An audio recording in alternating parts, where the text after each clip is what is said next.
I ran out of time, and then like I cut off in the middle. But in any case, it's basically saying, tell people about your accomplishments, not your plans, if you must tell people anything. I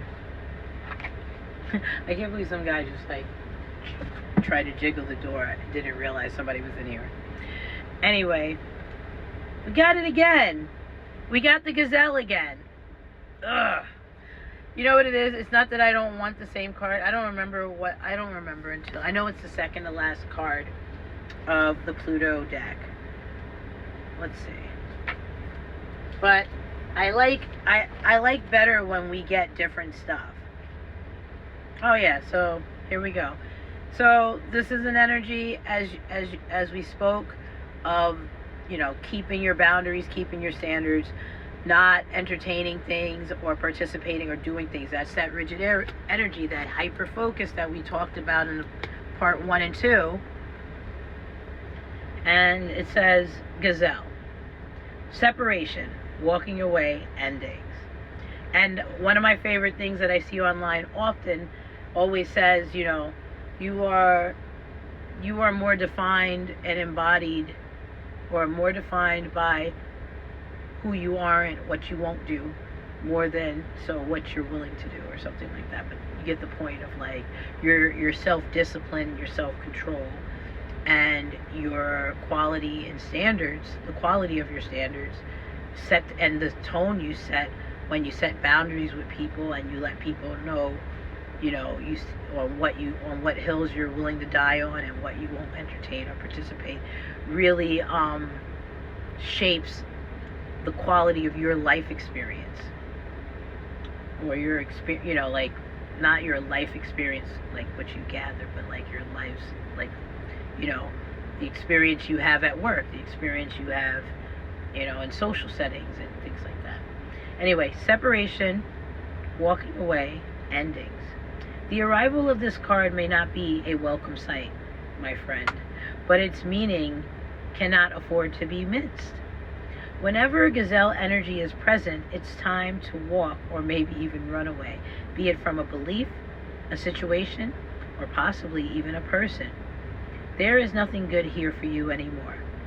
As difficult as it may feel, consider the grace a gazelle exudes as it flees a scene with great speed and alacrity. I feel like we got this like 3 times. Even in the face of danger or defeat, the gazelle exudes confidence in its ability to bring itself somewhere new. There is wisdom in this energy for you too. Should you choose to ignore this card, it's likely that things will get progressively worse. It's also likely that a part of you already knows whatever this card is pointing to isn't serving you anymore. So just obviously look to things that aren't serving you, and that you need to cut away, and maybe you're having a hard time doing so because of familiarity and comfort, even love and friendship,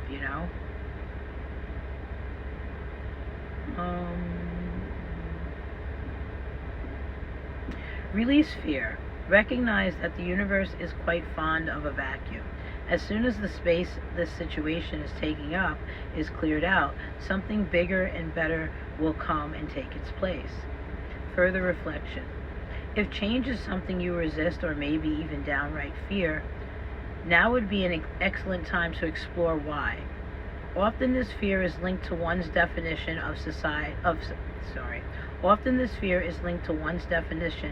of safety, stability, and comfort. Trying to find the balance between the necessary growth that only comes from pushing ourselves outside our comfort zone and the need to feel safe can be an arduous task. However, as we grow, change, and evolve, so do our comfort zones. Consider the changes in your life that felt scary at first, but which you now are grateful for. Then consider that this moment could be one of those catalysts too. So I guess, it is what it is, I had something else to say, but it's fine. There's tomorrow, and we will meet again. I'm feeling very Mr. Rogers' Neighborhood when I said that.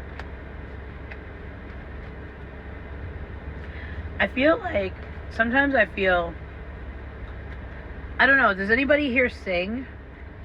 I'm talking to you like you're all in the room with me right now. But if you sing, you know, like when you're singing a song and you keep the harmony, but there's that point sometimes when you're singing where it gets like kind of boring. You know, like it feels boring, if that makes sense. Like you're singing it and you're like, all right, I want the song to end already. And that's what I kind of feel about sometimes my readings, because it's all character development and self-love and respect and character building energy, cultivating how we show up in the world and how we support our best interests. And so it feels like I just kind of say the same thing over and over again. But you have to admit, you know, it's life. And so, you know, it's much easier said than done. And, you know, it's a good reminder and goalpost, especially if you come across this on another day other than today. Because every now and again I get really lovely messages of support from followers that look at that, you know, I guess an older reading of mine showed up and it aligned and it was what they needed to hear. And that's what I look to be here for. And as always, you know, consider my supplement if you like natural medicines. And I'll be posting more supplements soon. I'm waiting for the right energy to put it together, you know. Because I have a few more things going on, and I'll talk more about that when the time is right. And also consider getting a reading if you want a more in-depth look at your own path and what you need to be looking for and looking towards or attracting. Anyway, thank you for your time.